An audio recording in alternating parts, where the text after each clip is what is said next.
ثمنها يقدر يجيب لك كوازاكي زد 800. السلام عليكم الخوت في فيديو جديد. السلامه ديال المتسابق هي اهم حاجه في السباق، هادشي علاش ما غاديش يلبس اي حاجه، خاص الامور تكون مضبوطه، سواء طاح ب 60 كم في الساعه ولا 340 كم في الساعه ما يوقع عليه والو. بلا شك كنهضر على الحطه ديال المتسابقين في سباقات الدراجات الناريه. هاد الاثمنه اللي غنقول لكم يقدروا يفاجئوكم ويقدروا يجيكم عادي، وحيت الاثمنه كتختلف غنعطيكم بطل العالم عده مرات الاسطوره الايطالي فالنتينو روسي، ونقول لكم الثمن ديال الحطه كامله.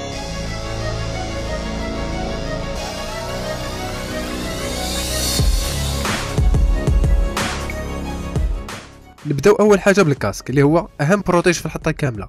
الا تقاس الراس غير الله يسر وصافي. لهذا عندنا الكاسك ديال AGV ديستا GPR فول كاربون، مصنوع خصيصا للسرعات والحوادث الكبيره، على مقاس ديال فالنتينو روسي. الثمن ديالو 16000 درهم. ثاني اهم حاجه الكومبينيزون اللي كتحميك من الكتاف حتى ركبتك، من لا مارك ديستا، طبعا مدعم بالايرباك، كيخدم مباشره الى تعرض المتسابق للسقوط. مصنوع من جلد الكنغر، طبعا خاصك معاه بروتيج ديال الظهر اللي كيحميك اكثر.